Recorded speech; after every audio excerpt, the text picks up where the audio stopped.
Is there a question from the room? Frank Wegener?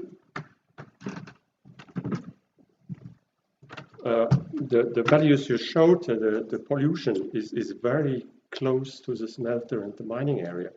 Do you have also values from further away? Yes, we also investigated some soils which are far from this area of major pollution, and they show very low values, typical for natural soils. About 20 kilometers.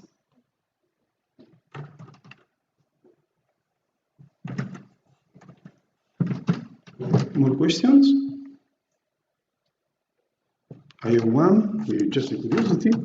Do you know if something, or you investigated on the speciation of this element, the mobility? Because, for instance, for the chromium, you may have chromium in different states of oxidation, so with a different level of toxicity. Also the same iron, because iron in hematite or magnetite give a level of risk, but iron related to poor crystalline materials, the risk is much more higher. In this study, we didn't evaluate speciation, and we didn't carry out more specific chemical analysis. But do you know if there are some information, bibliographic information on this subject in this area? There are different reports since maybe 20 years, and they report on higher risk of pollution, and this area is very often shown as a hotspot of pollution in Bulgaria.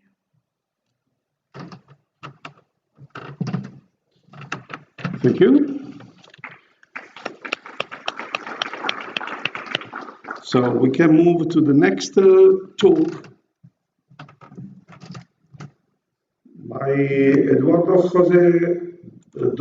Souza, related to the assessment of oxidative potential assay on mineral dust samples. Hello everyone. I would like to start off by thanking you for taking the time to come here to watch my presentation. My name is Eduardo Souza. I'm a PhD student in the Leibniz Institute for Tropospheric Research in Leipzig, Germany. And today, here, as we can see with my research group, I represent the main results for the assessment of oxidative potential assays on mineral dust. So the big motivation of this work arises from the connections that we would like to do between mineral dust and the formation of some compounds through redox mechanisms that we can connect with the development of respiratory or cardiovascular diseases. Here in this first graph, we can see this very big cloud of dust that comes from the Sahara Desert. Here we can see also part of Africa, in the northwest of Africa, near to the coast. We have this country. It's a country with different islands, Cape Verde, and we can see that the country now is totally covered by this dust storm. Here also we can see two figures. We have the difference by 1 day, that in the second day the country was totally covered by this storm. So how is that interaction with the human body? There are some compounds that we can relate with the oxidative stress of cells, especially with the connection of the chemical composition of these samples and how they can influence the formation of reactive oxygen species. So the main goal of this work is to measure the oxidative potential of these samples. But what is oxidative potential? Oxidative potential is an estimation of the PM oxidation capacity. We have the generation of ReOS, the reactive oxygen species, that can occur outside of our body with photochemistry reactions or with interactions with kinones or quinone type compounds or transition methods that can even occur inside of our body. And these redox reactions that can generate this ROS can also provoke the oxidative stress for our cells. When we have a high formation, high concentration of ROS, that in that case could be hydrogen peroxide, superoxide anion, or hydroxyl radical. When we have a high concentration, we have the formation of cell damage, this oxidative stress, because our antioxidants cannot neutralize anymore because the concentration is high. But what is important to investigate the oxidate potential? Because usually the PM exposure has typically been assessed with PM concentration. In that case, for example, microgram per cubic method. But in this type of evaluation investigation, we cannot see the real influence of the PM composition, of the chemical composition, and in some cases also the biologic composition, in the formation of some chemicals, species, that can contribute to oxidative stress. So here, for example, in this schematic, this figure, we can see that when we have a high concentration of ROS, our antioxidants cannot neutralize anymore. When that occurs, we have this cell damage, we have the production, the generation of these compounds, that they start to oxidize everything in their pathway, like DNA, lipids, proteins, and we have what we can call oxidative stress. But what is the association between OP and the health outcomes? We have different association with diseases, especially including some chemical procedures that we can call assays for the oxidate potential to measure the real value of the oxidate potential. And when we have these high values, we can associate with respiratory diseases, with cardiovascular diseases, and it's really important because the OP, the oxidate potential, was more strongly associated with acute cardiac and respiratory endpoints when compared with only the evaluation with the PMS concentration. We don't have this association with PMS concentrations as we have for oxidate potential. We also have some chemical, we also can do some associations with the chemical composition. For example, here for this first procedure, OP-DTT, using DT-thioethyl, we have high correlation with transition methods and some organics that can directly influence redox reactions in this procedure, in this formation of the ROS.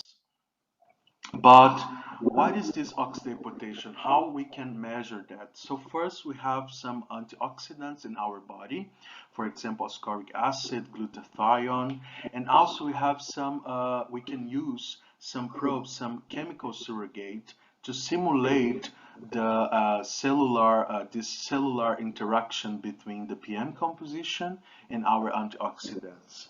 So the first procedure is the incubation process.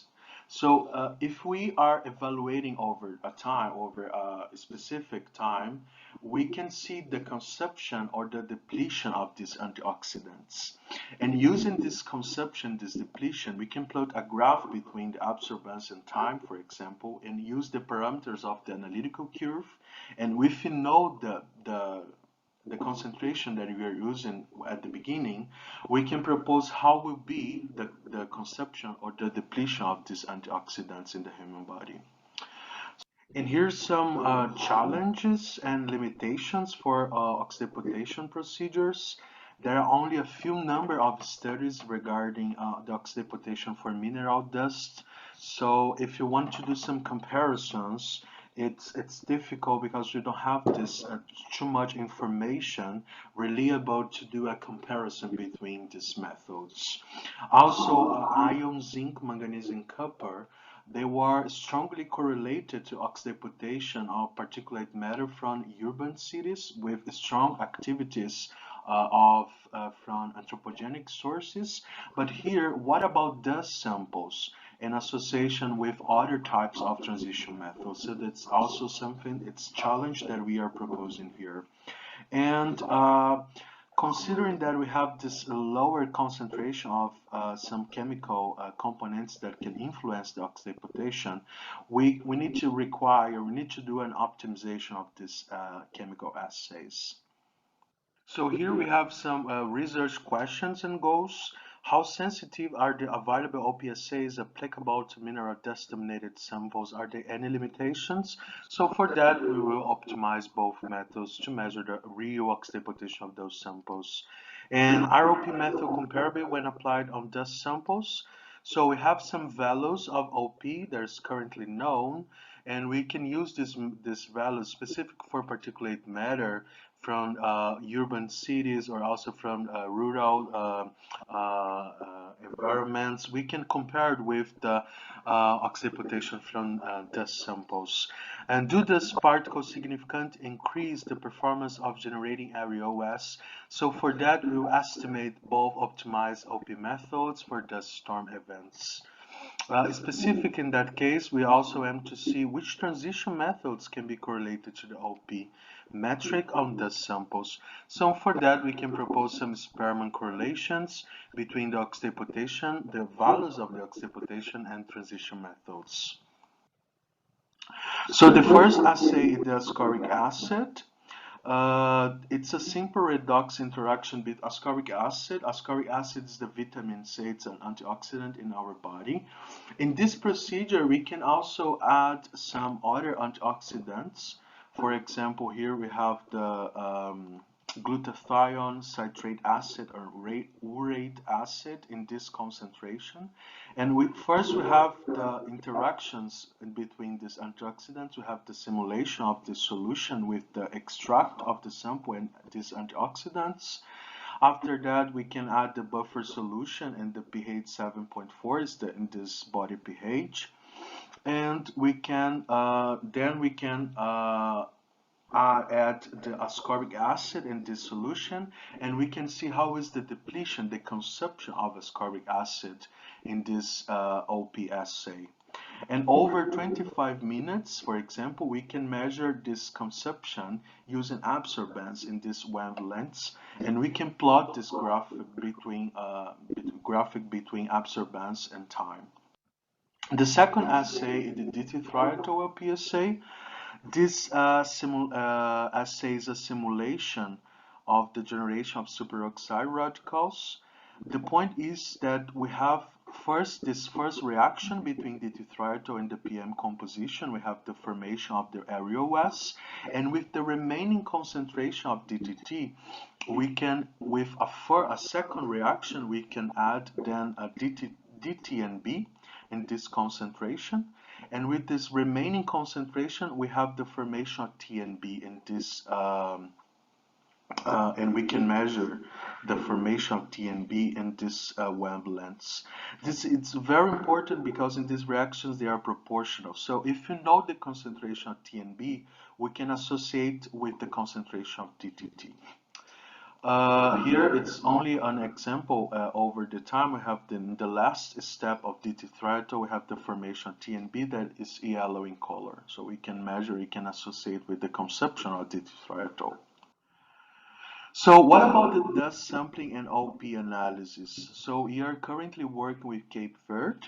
Cape Verde is a country that is located here in the northwest coast of Africa. We are doing the sampling process between January and February of 2021, and we have samples of PM10 that was sampled with high volume sampler on quartz fiber filters. We have in this case 16 dust samples, including a field and a reagent blanks, and all of them we performed the oxidation assay. They were sampled here in this terrace of Cape Verde State Building. We can see that here we have the directly interaction with this device that we can provide the sampling process of these samples. In the second step is the OP analysis. So after that we have the extraction. First we have the extraction of the filters in ultra pure water, and after that we can then do these chemical assays with ascorbic acid and DT-thioethyl. So here we have our results for the oxidation dose loaded PM10 from Cape Verde. We can see here in this graph that during the dust events we have the increase in the oxidation for D2-triatol and also for ascorbic acid with the simulation of the lung fluid. The values, when we compared here with this work, Zhang and co-works of this year, the values was we can correlate, we have good correlation. Even here, if the authors they normalize by mass and we are normalized by volume, we can correlate the values was similar. And we have this variation between 15% that is really good for oxidation procedures. And as I said, we have values between 0.5 and 50 picomole per minute per cubic meter. We also can do some correlations. So first of all, we did a correlation between both methods. They were very strong correlated in this coefficient of correlation, and also we had correlated with different transition methods. So here we have a very strong correlation with potassium, for example, with DTT. There was also observed correlation with manganese, iron, strontium, and in this case specifically, we have a very strong correlation with titanium with titanium with 0.91 for DT-triatol using the total methyl content. This first authors, they also have observed correlations for titanium with ascorbic acid, DTT, and also correlation between these two methods. So they were very close with our correlations to see that we have these correlations, just to see we have this correlation with transition methods. And also this Vicentine, we also have correlation between two methods, 0.77, that was very similar with our correlation, that we can show that our methods they are working with similarities, but we have more sensitivity for DT-triatol as we saw in the last graph. We also have some comparisons between other works, and so here we have this work for Andrade and co-workers, and we have some associations. Here we have different sites between M1 and M8 and different sizes of particulate matter. So if we compare with PM10 here, we have values that we can very associated. They are compared with our values. They are very close. As we can provide, we can say that our method it's a good method to measure the oxidation for dust samples. Specific for DT-triatol, as I said before, we have seen that we have this increase in the sensitivity because the values they are high. The values are higher. So that means that the interaction between DT-triatol and the chemical composition of the dust samples was stronger compared with ascorbic acid. So the summary for this work, as I said, we have a very good correlation between the both methods that we optimized, but with DT-triatol we have observed more sensitivity for the dust-associated redox catalysts. The results between the assays show a good correlation for PM samples with high mineral dust content, as we saw in the graph in the dust event. We see that we have this increase in the oxidation. So we have also this correlation between using Spearman evaluation. So we see that iron, potassium, strontium are significant contributors for elevated oxidation for ascorbic acid, and titanium, chromium, vanadium, manganese for DT-triatol. Of course, for these future studies are necessary to investigate the occurrence of other transition methods or even organic compounds that we can associate with the production, the generation of REOS. So that was my presentation regarding the connection between the oxidation and the samples. Thank you so much for your attention. I will be very happy now to get some questions from you. I also would like to thank you, the Leibniz Institute for Tropospheric Research, and also the organization for this international conference on atmospheric dust. Thank you. See you. Bye.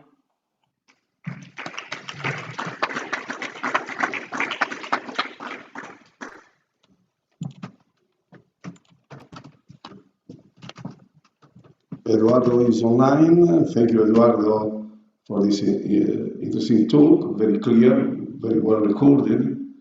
And so if there are some questions, Eduardo will be happy to reply. Michael, please. Yeah, thank you so much for your question. We also have one oxidation study that we can connect it with the formation area OS. So it's our second step to measure HE concentration of reactive oxygen species, and that we can associate or not with oxidation. Thank you for this comment. You continued to talk even before I could ask a question. Wonderful. No, here's my question.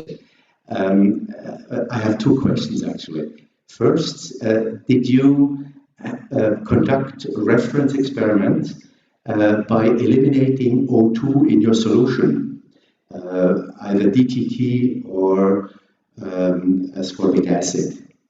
And the second question I have is, apparently your two assays that are highly correlated, DTT versus ascorbic acid, do not measure exactly the same.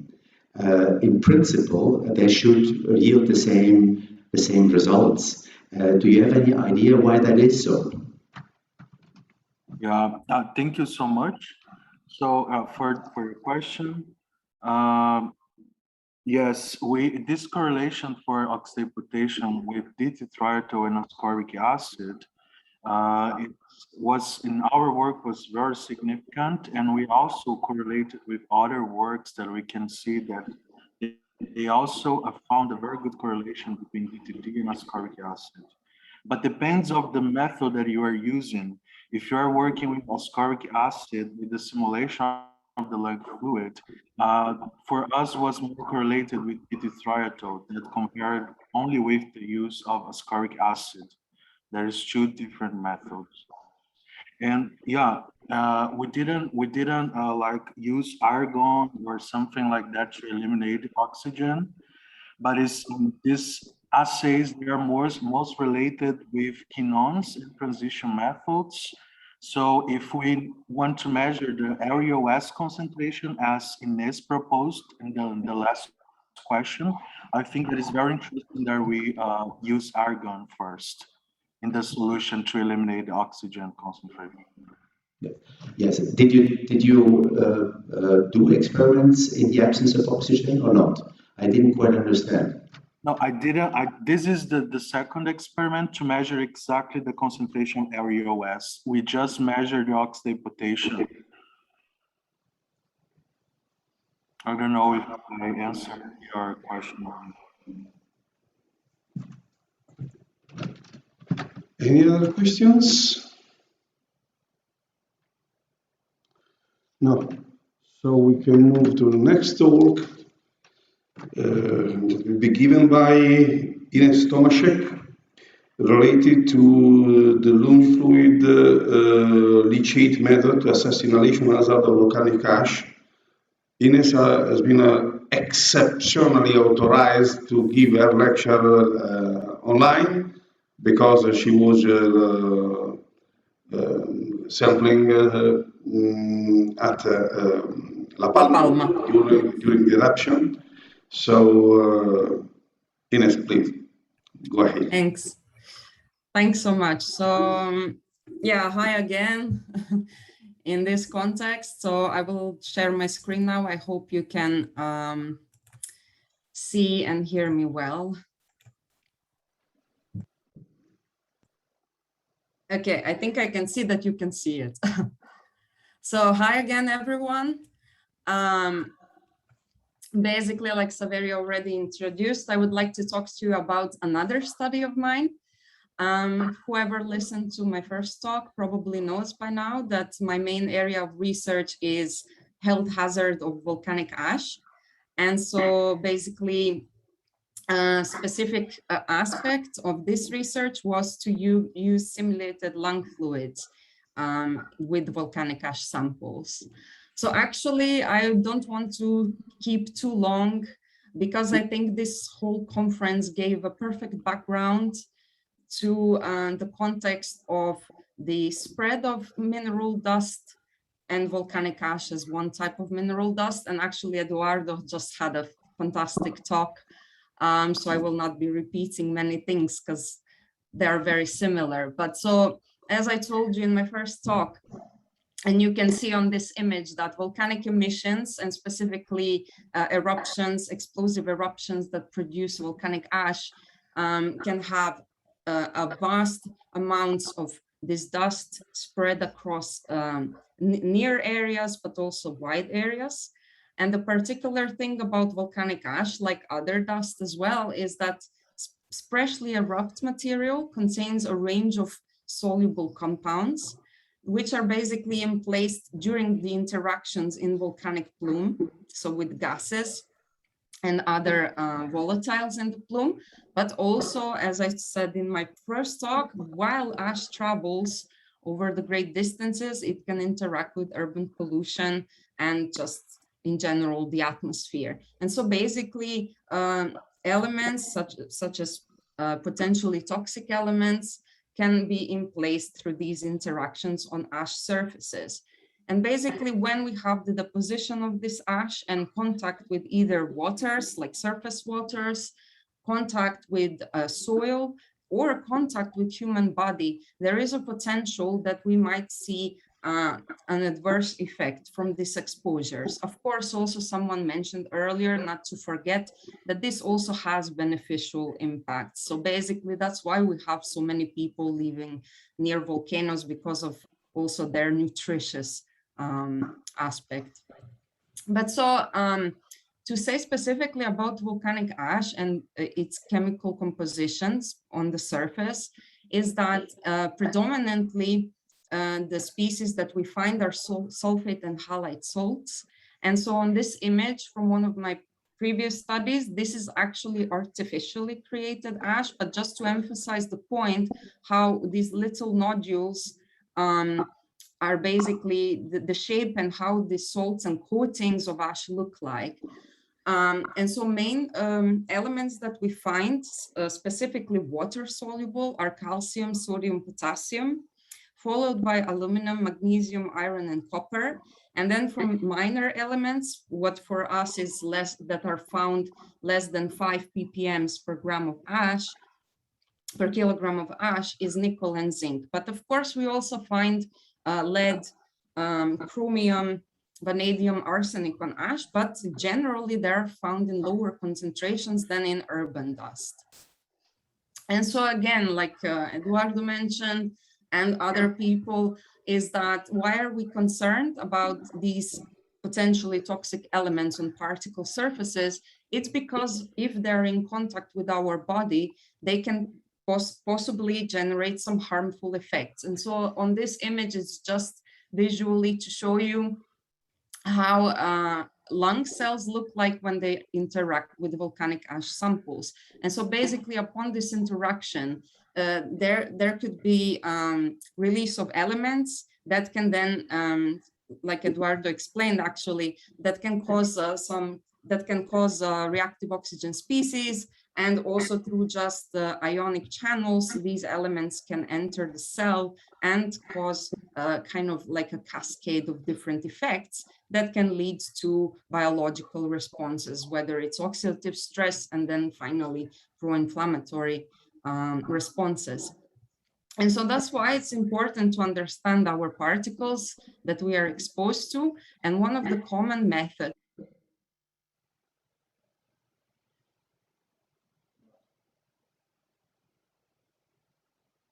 we have several types of lung fluids that we can use, and they generally comprise mixture of psychologically relevant constituents. So basically, we're trying to simulate concentrations of electrolytes and organic molecules that are present in our lung fluids, and so also in different compartments. So one of the main fluids and commonly used in literature is the lung lining fluid, known as Gamble solution. That is extracellular. So basically, it's the fluid that covers the lung surfaces. And then we also have an intracellular fluid, which is present within, for example, phagocytic types of cells in a lysosome. And so this one is more acidic, and this one interacts with particles after the uptake of particles by cells. And so using these acellular methods is a very nice, fast, and cheap way, actually, to give us a first understanding of the release of such elements in a lung environment. Because, of course, these cannot directly correlate to in vivo situation, but we can still get a better idea of what are the elements and their concentrations that can be soluble in such environment. And so in this study, we basically tested volcanic ash and simulated lung fluid. Why? Because a similar situation that was mentioned in previous talk, for mineral dust and volcanic ash, there are not so many studies done. So for geogenic materials, not as much as for urban pollutants and urban materials, and also soil.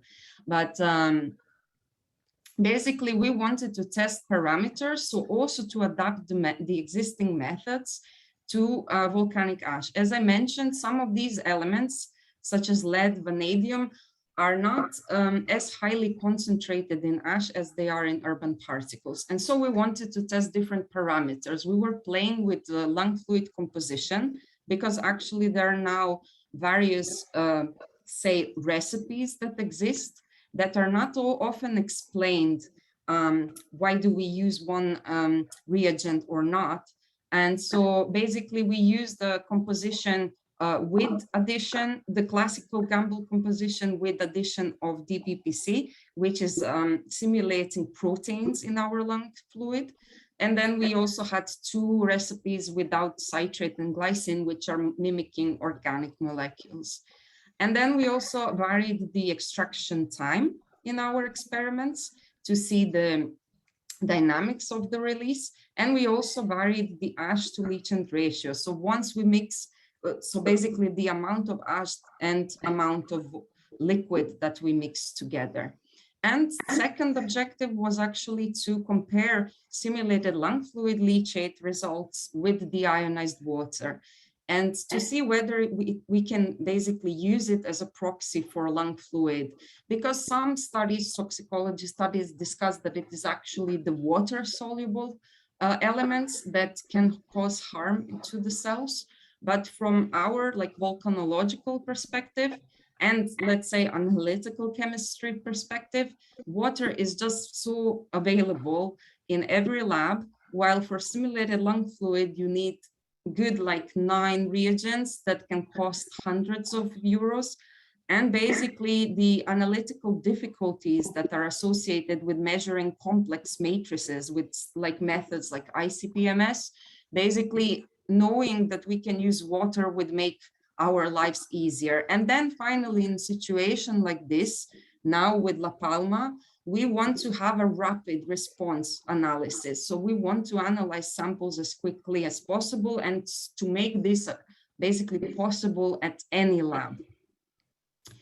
And so I'm just giving you a quick overview of the results. So this work has been published. So for any details on the methods and the results, you can please refer to the paper.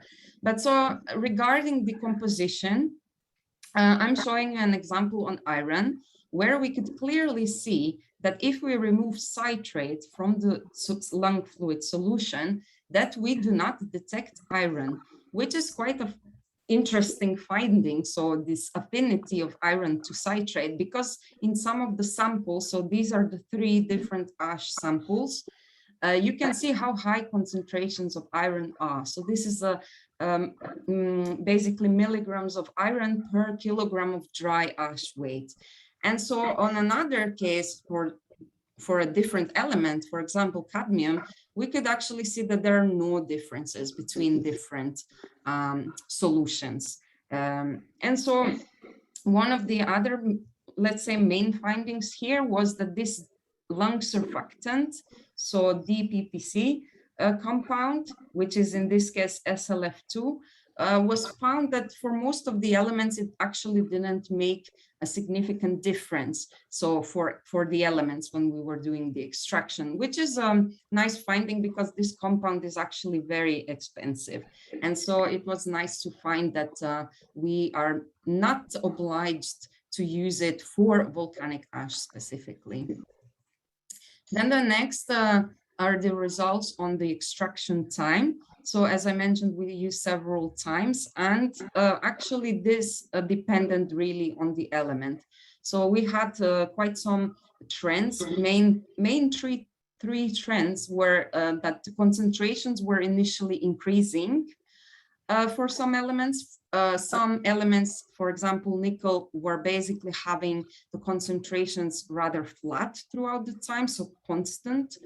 And some elements were decreasing, but most of these trends that we could observe was that they stabilized at 24 hours, which basically told us also that from practical point of view, we do not need to use 48-hour leachate, because up to 24 hours, we kind of get our maximum dissolution. And then the influence of the leachant ratio, ash to leachant ratio. This was also rather interesting, and it really differed from sample to sample, but also element to element. But generally, at our lower ratios, so from 1 to 100 to 1 to 1,000, we thought that the concentrations were rather consistent. But you can clearly see here, for example, for aluminum, in this sample, that this was not the case. But there is another problem with using very low ratios, is basically that you are really diluting your sample. And actually all of these experiments and supernatants were diluted before introducing it to the instrument. Because again, it's a complex solution, and your ICP-MS instrument or other instruments are not very happy to have this solution in there. So basically, okay, I'm passing to the final comparison with the water and SLF leachate. And we also compared it at 2 different times, at 1 hour and 24 hours, because 1 hour is our classical water leach, the quick water leach that we are doing. And basically here, what we could see is that for shorter contact times, basically the SLF leach was comparable to water leach. Excuse me for a second.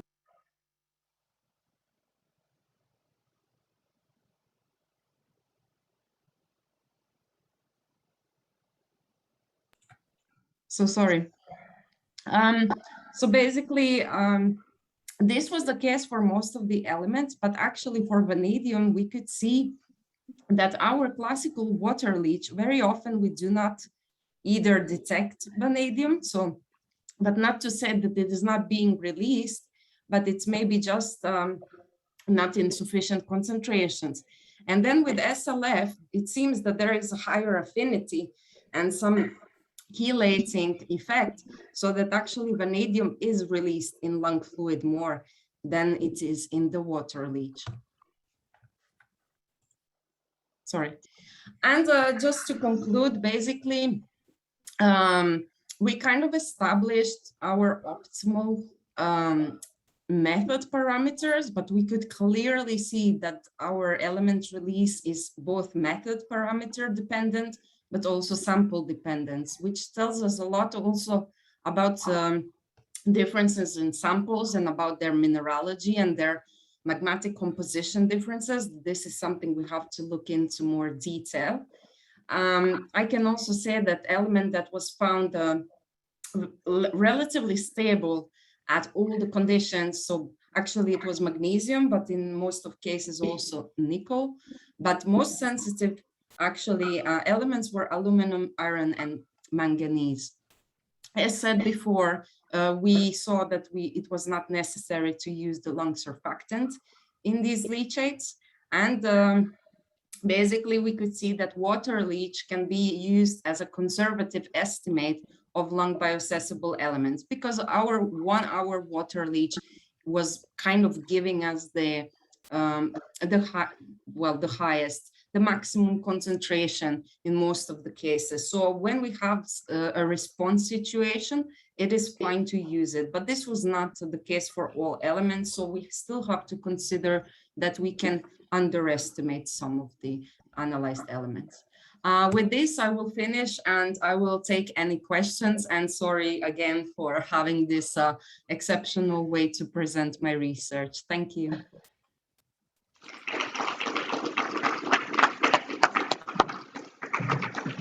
Thank you, Ines.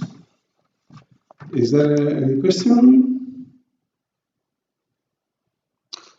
I have a question, Ines. Did you do any study of the mineralogy and the morphology of the particles?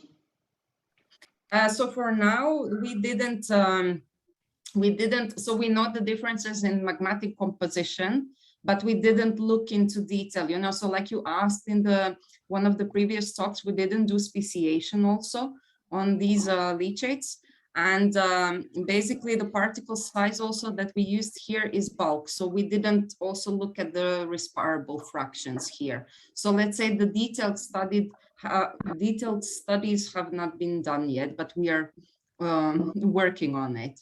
But yes, definitely we think that there are differences in just like, yeah, mineralogy of the samples, because we know also the difference between fresh and aged ash. Because again, when you have the fresh, that's why I was emphasizing this like freshly erupted ash, because it didn't still lose the coatings. And also when we have kind of freshly fragmented material, is also more reactive. And also, yeah, so this is what we want to look at in more detail in the future. I think that is very important, because ashes come with the same dimension. Ashes coming from, for instance, for volcano with a basic composition, Yes, is strongly completely different, both in composition and in morphology of the particles, from a volcano with acidic composition. When you have a lot of glass in the ashes, you may have a very thin lath, less than 50 nanometers. So the rate of dissolution of these particles is completely different from the same size particle composed of, for instance, of a pyroxene. It is very interesting to study this aspect. You have a lot of work to do. Yes, but yes, basically, so if you could see, now I didn't note it, but on the graphs, there were actually 3 different samples, but 2 compositions. So we actually had the basaltic sample and we had 2 andesitic samples. And the interesting thing was the left one, the black one, the crazy sample was the same as the other in magmatic composition, but it came from White Island volcano that is hydrothermal and like reaction and phreatomagmatic. And so he was just acting really crazy. So yes, we need to look at it in more detail. Thank you. Good luck. So we can move to the next talk, which is a short talk presentation, a poster by Roberto Buccione, that is related to natural anthropogenic source of trace elements in the atmosphere and their influence on the human health.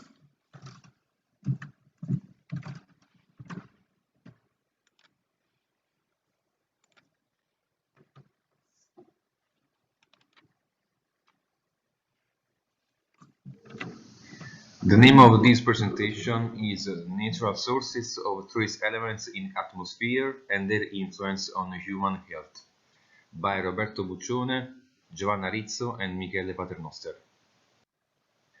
Trace elements play a major impact on natural environments and on human health, and their origin can be associated with both natural and anthropogenic sources. One of the sources of harmful trace elements in the air are some particular types of rocks containing trace elements-rich minerals, such as the asbestiform minerals. This mineralogical species contains trace elements which are potentially harmful for the environment and for human health. These minerals, such as serpentine, tremolite, antigoraite, chrysotyl, and edenite, have been detected within the ophiolitic sequences of the Pollino Massif, southern Italy. The Southern Apennines is a fold and thrust chain developed between the Upper Oligocene and the Quaternary during the convergence between the African and European plates.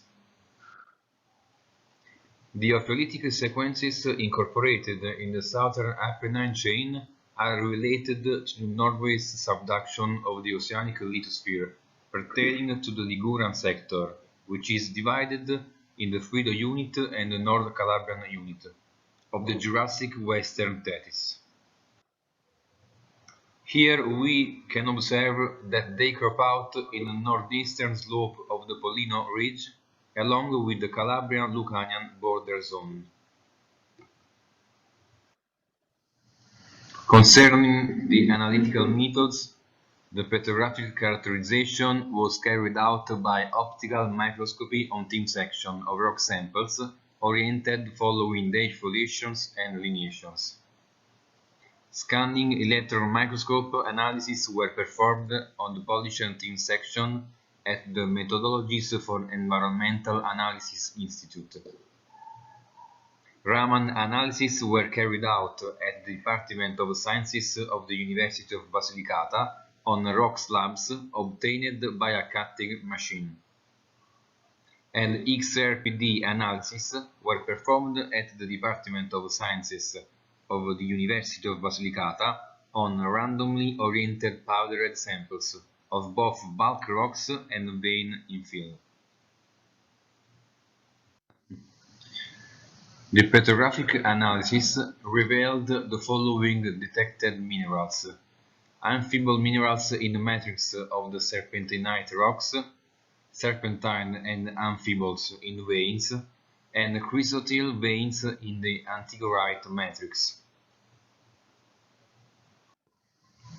Here we can observe the X-ray powder diffraction patterns of selected bulk and vein serpentinite samples. The minerals which were found in the analyzed samples were serpentine, tremolite, actinolite, clinochlore, aragonite, rhodocrosite, and magnetite.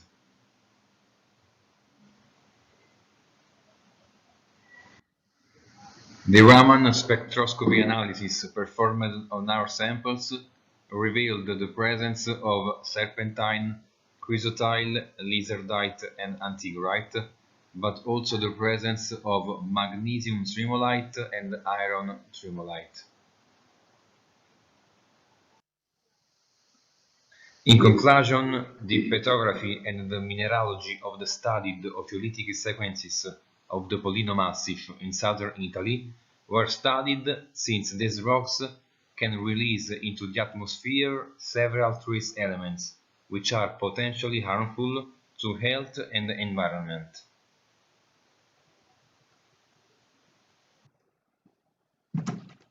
Okay. This is the last talk. Is there any questions? I have a comment. I think that Roberto is not online. I do not agree completely with this interpretation because you cannot find, for instance, in chrysotyl, which is a clay minerals, so much toxic element that can be released easily in the atmosphere. Possible. In the other asbestos minerals, you can have some S-trace element, but they are not available so easy as you can imagine. Maybe these rocks are mafic rock, ultramafic rock, because they contain this kind of minerals, and maybe that these minerals are aggregate on these elements are on the minerals, not in the minerals. So this is an important distinction, and we should stress it. This.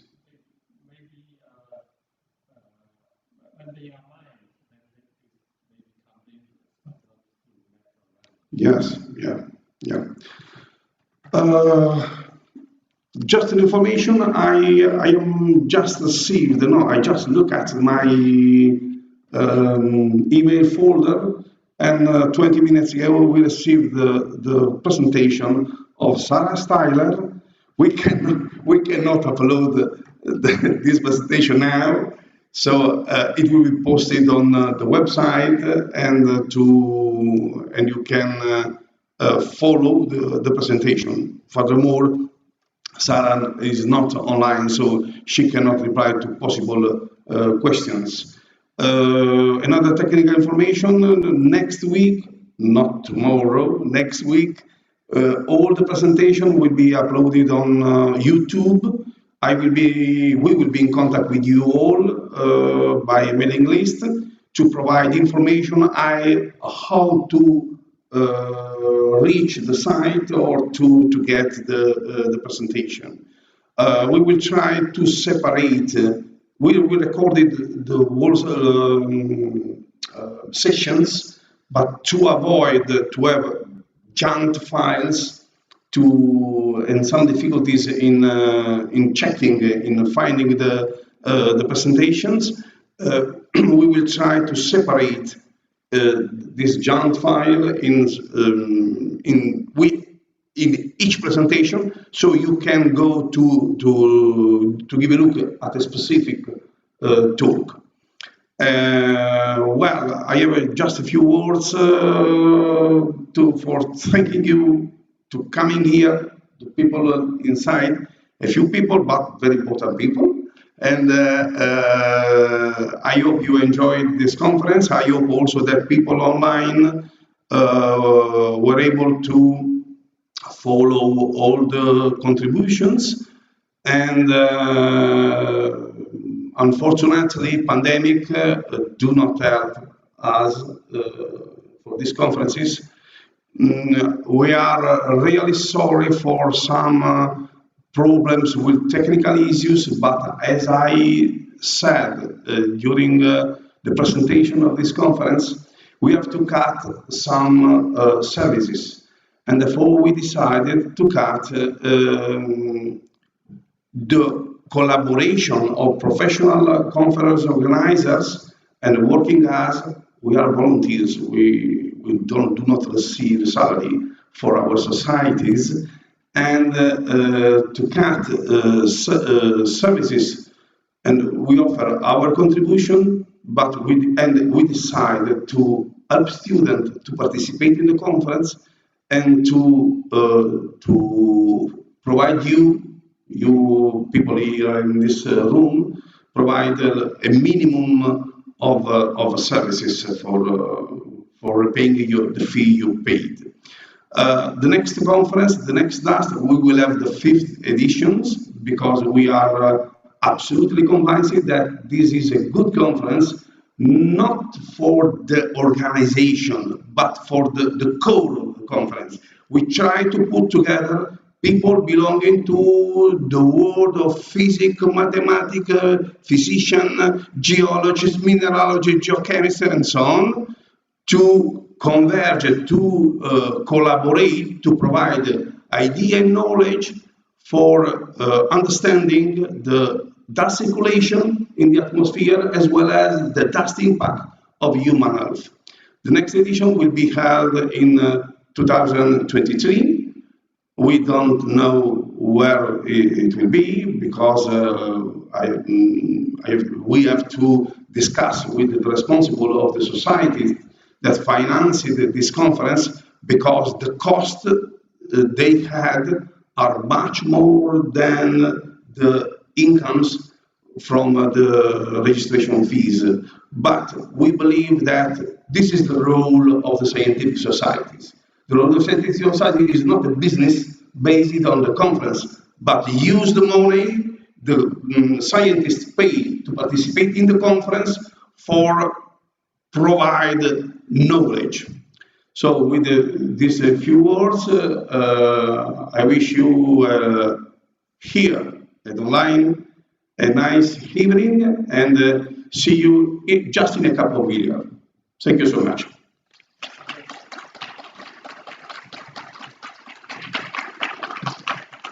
Now, I will close the presentation.